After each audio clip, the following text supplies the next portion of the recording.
At a young age, I found myself in a position that many would envy.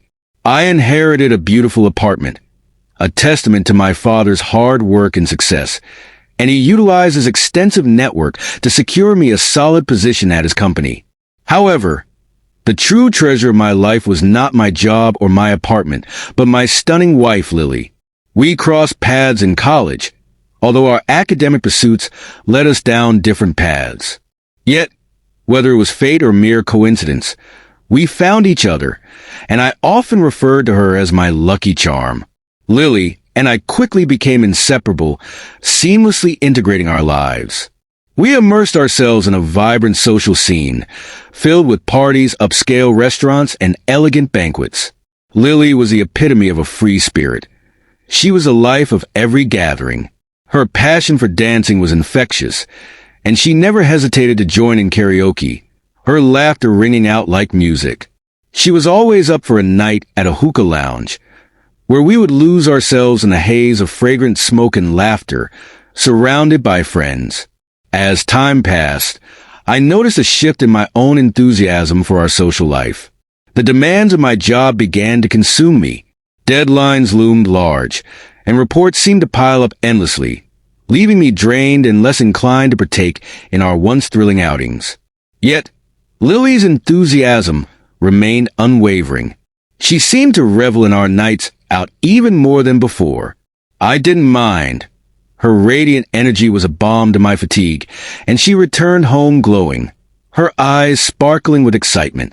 Our apartment was often infused with the lingering scent of her various perfumes, sometimes so potent that it would linger in the bedroom long after she had left for the night. I could always identify the fragrance she had chosen for that evening, a signature of her vibrant personality. We shared a delightful routine of collaborating on her outfits, each shopping trip becoming an adventure. I genuinely enjoyed accompanying her to boutiques and jewelry stores, helping her select the perfect accessories. Lily had a special fondness for silver jewelry and charming little trinkets, pieces that were not necessarily expensive but caught her eye and brought her joy. Her dresser drawers overflowed with these treasures, each item a memory of our shared experiences. However, one particular item caught my attention, a gold necklace adorned with an emerald. It was elegant and appeared to be of significant value. I stumbled upon it one day while searching for my keys. Initially, I dismissed it, but an unsettling feeling lingered in my mind. I was certain I had never seen that necklace before. Later that evening, I found Lily in the kitchen, engrossed in preparing dinner. I wrapped my arms around her from behind, kissed her neck, and casually asked, "Been shopping lately, babe?" She barely shrugged, a small, knowing smile gracing her lips. "No, why?" I pressed further.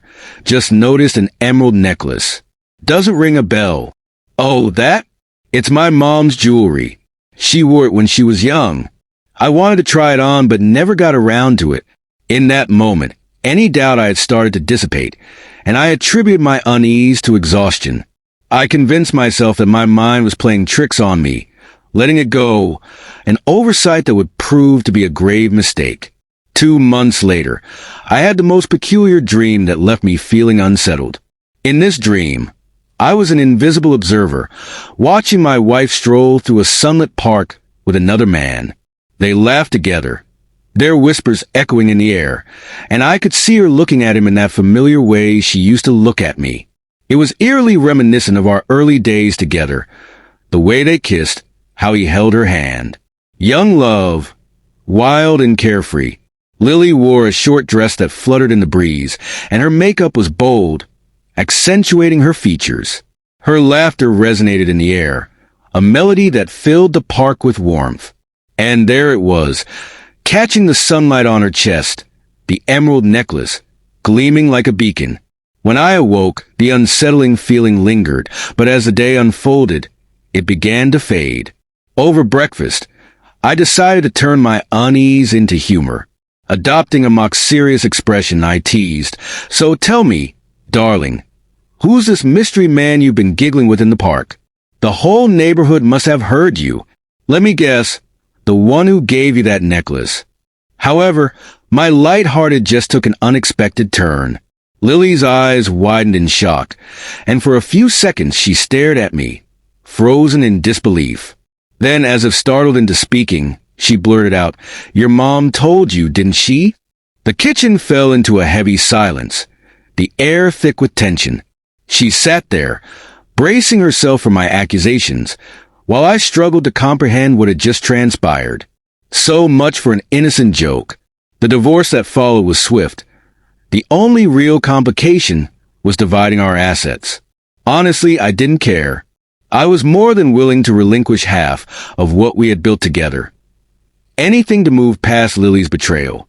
When people inquired about the sudden change in my life, I simply said I had a prophetic dream, which was enough to silence further questions.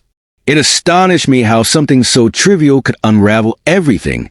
Lily had always insisted she only wore silver, claiming that gold didn't suit her and that emeralds weren't her style.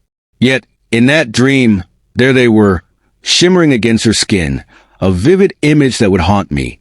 Strangely, as I reflect on this experience, I find I look back without bitterness. In the end, that dream served a purpose. It brought a much-needed clarity to my life. If there's one lesson I took from this ordeal, it's to pay attention to the little things. They may seem insignificant, but together they create the bigger picture. And sometimes all it takes is a single loose thread to unravel everything.